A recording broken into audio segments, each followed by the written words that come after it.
कबीर परमात्मा को खत्म करने के लिए हिंदू और मुसलमान धर्मगुरुओं ने बहुत से प्रयास किए।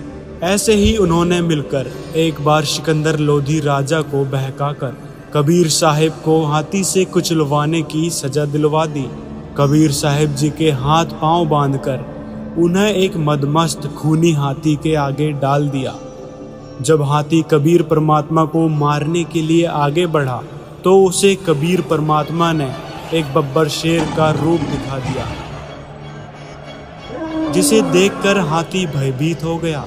वह डर कर भाग गया।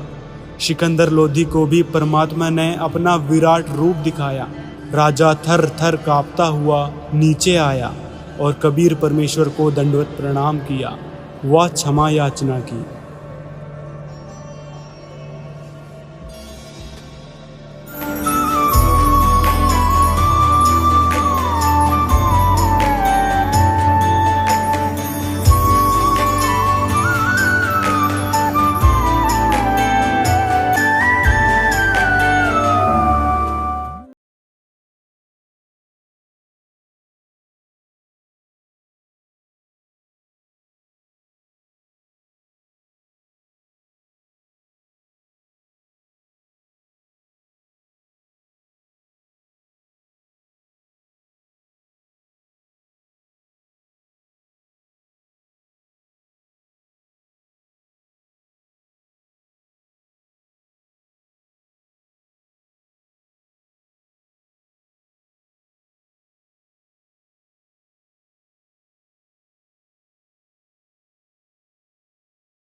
सिकंदर लोधी का धर्मगुरु शेख तकी कबीर साहिब से द्वेष रखता था।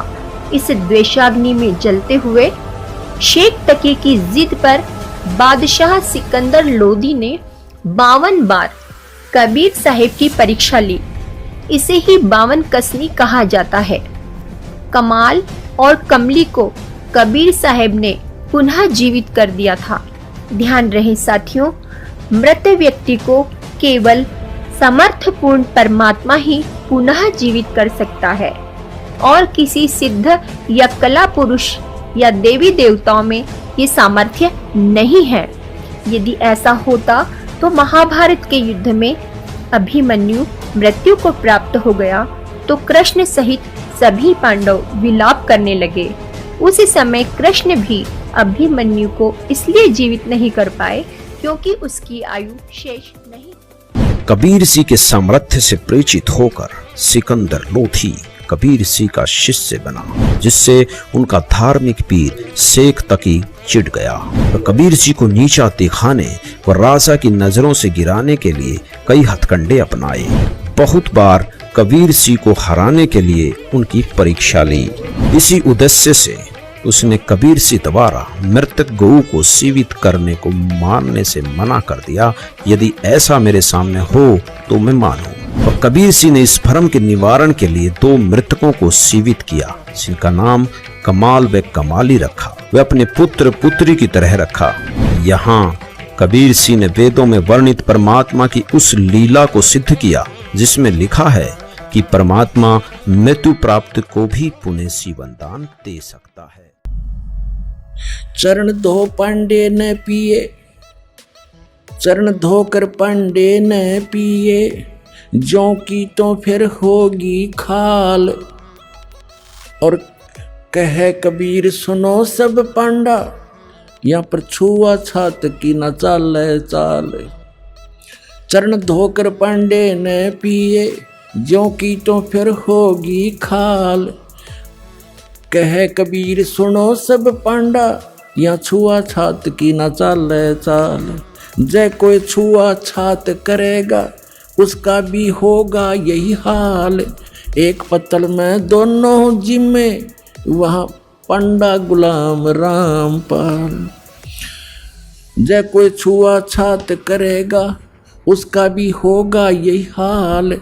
एक पत्तल में दोनों जिम्मे, पंडा गुलाम रामपाल। इसमें कौन सा भगवान बदल गया, ओ हे कृष्ण ओ हे राम।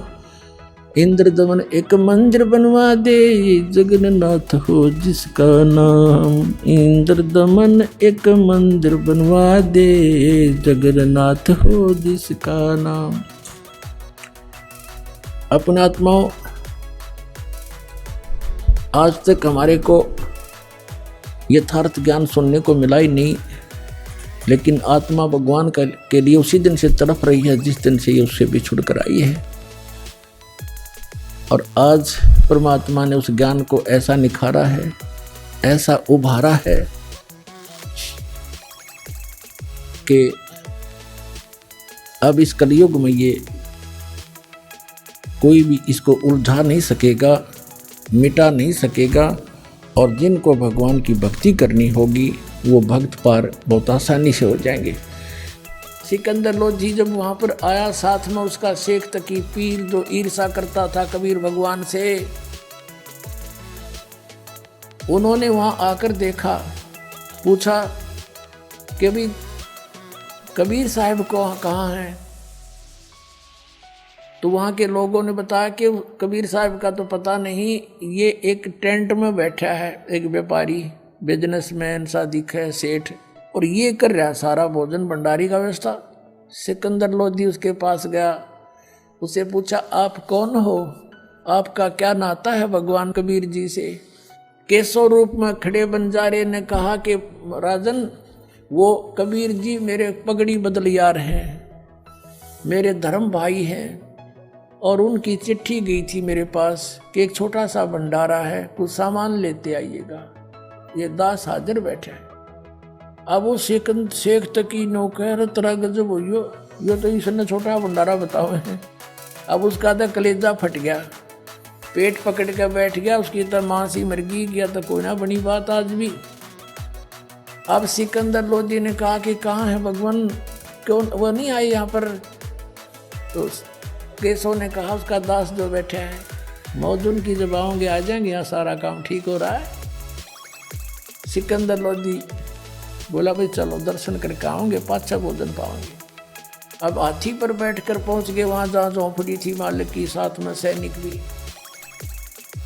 सिकंदर लोधी हाथी से नीचे उतरा, दरवाजा फिर पकड़ लाए परमात्मा को। एक खूनी हाथी होता था, उसको शराब पिला देते थे और वो फिर आदमी को बुरी तरह मारता था, तोड़ता था, फाड़ता था और फिर उसको बुरा हाल कर देता था, खाता था। तो ऐसे कोई किसी अपराधी को सजा दिलाते थे और दर्शक चारों तरफ खड़े हो जाते थे। सिकंदर लोधी विराजमान है ऊंचे मंच पर, एक परमात्मा को बांध कर डाल दिया मैदान में और एक पीलवान से जो पहले ट्रेंड था उस हाथी को लेकर आया, उसको शराब पिला रखी। अब हाथी जब निकट आया परमात्मा के, तो एकदम परमात्मा ने एक शेर का रूप दिखा दिया। हाथी तो लीद कर चंगाड़ मार उल्टा भाजे, और पीलवान ने सोची तेरी नौकरी गई, अब तू मरेगा। उसको सीधे भाले ठोकर उसने फिर सीधा करे, वो फिर देख कर भाग ले। अब परमात्मा ने सोची इस जीव ने भी बड़ा दुखी करेगा। उस सिकंदर लोधी को परमात्मा ने अपना स्वरूप दिखा दिया, वो शेर का रूप उसको दिखा दिया सिकंदर लोधी को। और नो दिखा जानो ईब आया मंच पे, उस नौका पर खड़ा हो गया एकदम नो, और एकदम फिर उस शेर का खत्म रूप समाप्त करके परमात्मा इतना तेजों में शरीर दिखाया उसको, आसमान तक अड़े हुए नजर आए परमेश्वर। सिकंदर लोधी ऊपर मंच से चल पड़ा कांपता हुआ और नीचे आकर दंडवत प्रणाम किया परमात्मा को। बोलो सतगुरुदेव।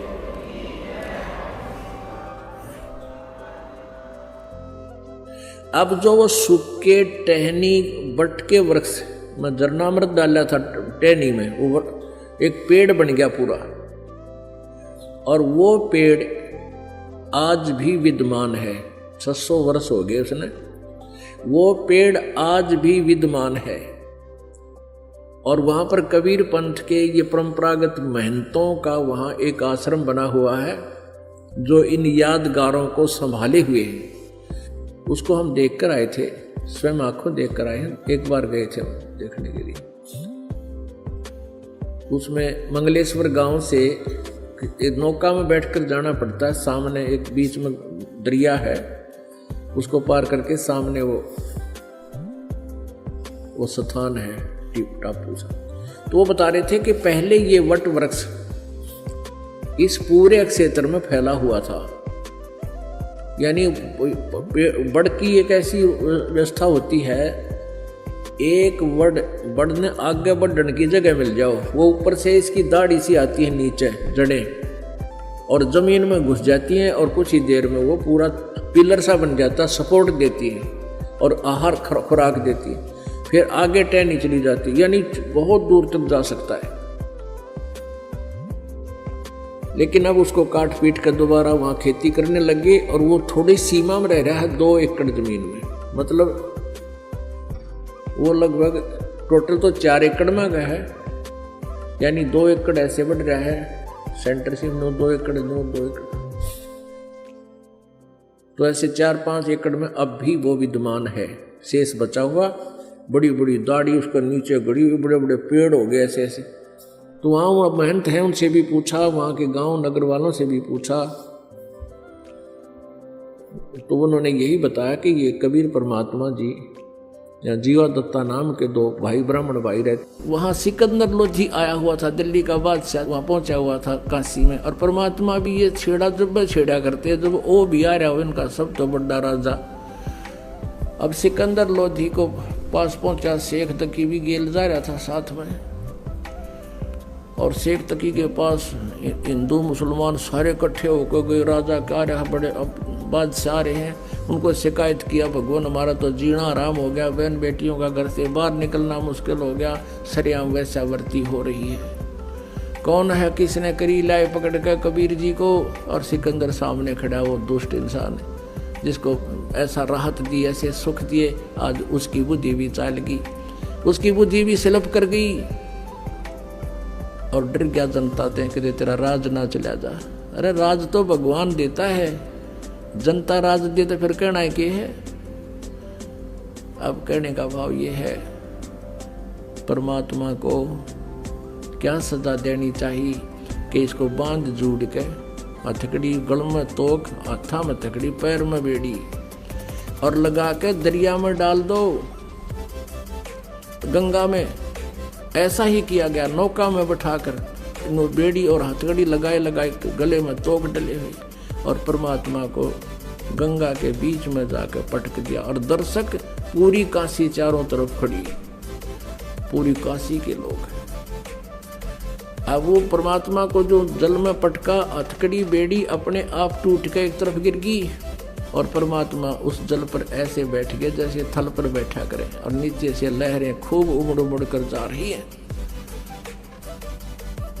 अब वो नौकाले तो वापस आ गए, परमात्मा बैठे नौके, और सब देखे अभी तो कोई नहीं डूबया।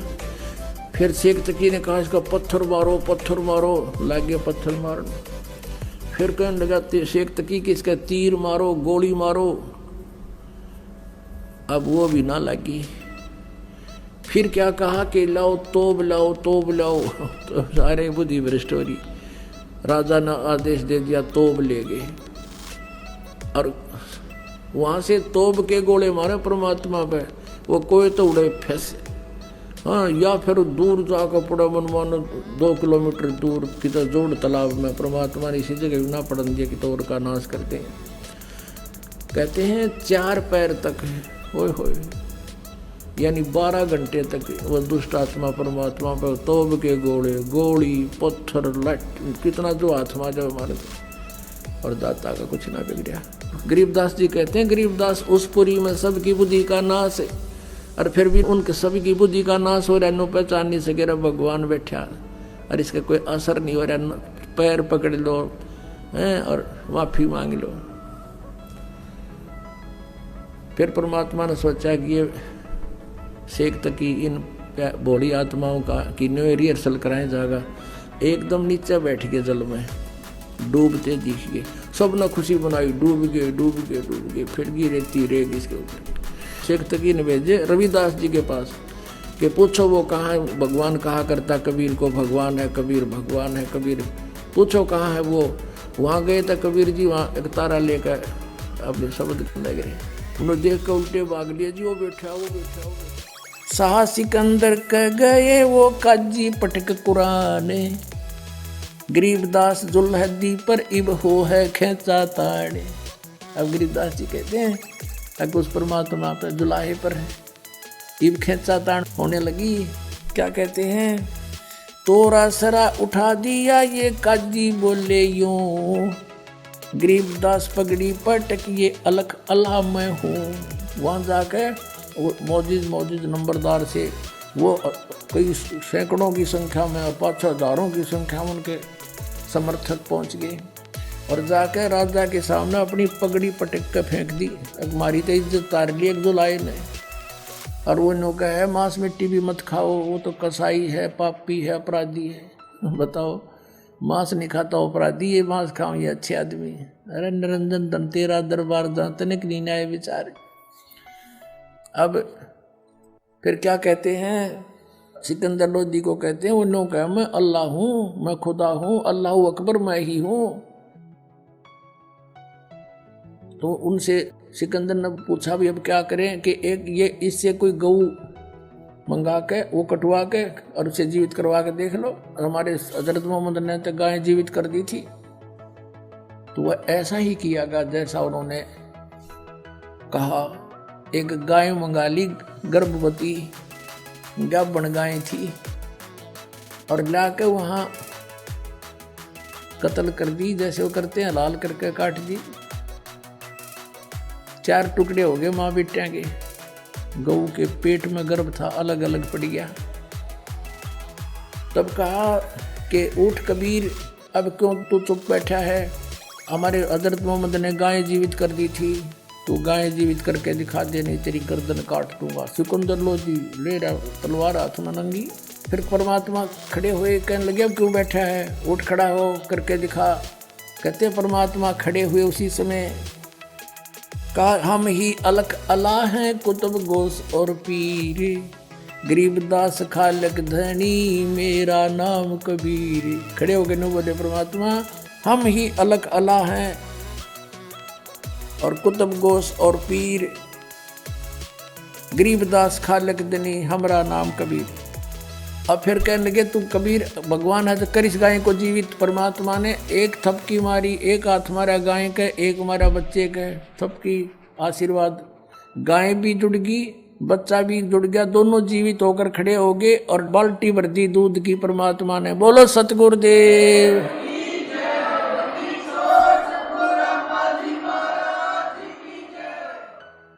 दो दिन के बाद फिर मुसलमान इकट्ठे किए। फिर सिकंदर लोधी से कहा कि हम एक परीक्षा और लेंगे, इनको झेरे कुएं में डालेंगे और ऊपर से मिट्टी मिट्टी डाल कर बंद करेंगे, फिर देखेंगे, फिर हम मान लेंगे जो अल्लाह है जो बाहर आ गया था। ये भी प्रार्थना परमात्मा ने स्वीकार कर ली। राजा से कहा राजा इन्हें करने दो, इन्होंने तो मुझे मारना ही है और कोई बात नहीं मर जाऊंगा, आप चिंता ना करो, मुझे करने दो जो ये करना चाहते। और सिकंदर कहता था जी मेरी तो पार नहीं बसा रही, ये तो दुष्ट इंसान है, कुछ भी करवा सकता है, मेरे राज को भी उलट पुलट कर सकता है। तो पुण्यात्माओं परमेश्वर जी को पकड़कर एक बहुत गहरे कुएं में डाल दिया जिसमें जल नहीं था, और वो इतना गहरा होता था, पहले 200 से 150 फुट पर जा करके जल निकलता था, और उसमें डाल दिया। ऊपर तो कंकर झाड़ गोजड़े कांटेदार झाड़ियां, और ऊपर तो मिट्टी गोबर छोटी ईंट कति ठोक दिया फल। और शेख तकी ने तो बस फिर पगड़ी घुमाई, कहा अब बन गई बात। हाथ पैर मुंह धोकर शेख तकी पहुंचा। फिर वहां सिकंदर लोधी के दरबार में कहने लगे, सिकंदर लोधी, हे राजन, अब कहाँ है वो तेरा अल्लाह? अब शेख तकी उधर लेकर गया था। थोड़ी देर पाछे कबीर जी आकर अपने कमरे में लौट गए। विराजमान थे। सिकंदर लोधी ने उनको जलपान कराया। अब ये पूछा को नहीं कैसे आगे, क्यों आगे, ये मालिक की लीला थी, उसको बुद्धियान नहीं थी। शेख तकी इसकी बात सुनकर कि उसको हम दाबे गड्ढे में, कुएं में डाल दिया है, कहाँ है वो तेरा भगवान? सिकंदर लोधी कहने लगा, किसके विषय में बात कर रही हूँ शेख तकी? कि वो तेरे गुरु के बारे में, कबीर के बारे में। उसको हमने झेरे कुएं में डालकर ऊपर से सैकड़ों टन मिट्टी डाल दी है, झाड़ बोझड़े डाल दिए, अब निकल के दिखाए। सिकंदर लोधी कहने लगा, वो बैठे कमरे में, आ दिखाऊंगा। अब शेख तकी गया, देख कर नोट लिया। और दुष्ट ने फिर भी नो नहीं मानी, रतरा के जब भगवान आ रहे, पैर पकड़ दे, ये पीर, ये गुरु पना, ये भगवान के सामने नहीं चलता, और ये नकली गुरु भगवान से दूने दूर हो जाते हैं मान बढ़ाई के कारण। फिर भी नहीं माना। अब सुबह सुबह शेख तकी के पास सिकंदर लोधी गया प्रणाम करने के लिए प्रतिदिन की तरह, और कहा जाके, सलाम वालेकुम पीर जी।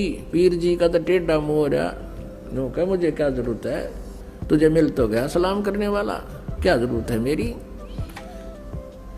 और ठीक है, मैं अब जाके सारे मुसलमानों को बता दूंगा कि राजा तो काफिर हो गया, हिंदू को गुरु बना लिया। अब सिकंदर लोधी के पांव तले की धरती खिसकी कि जाते काम करेगा, और मानना ना, सुनता नहीं कति। सिकंदर लोधी ने कहा, पीर जी ऐसी क्या गलती होगी कि तुझे तो भगवान मिल गया, अल्लाह मिल गया, अल्लाह आकार में आने लग गया है, हमारे मुसलमान धर्म के विरुद्ध तू बातें कर रहा है। और केवल हमारे हजरत मोहम्मद जी ने ही एक गाय को जीवित किया था, एक बकरे को जीवित किया था।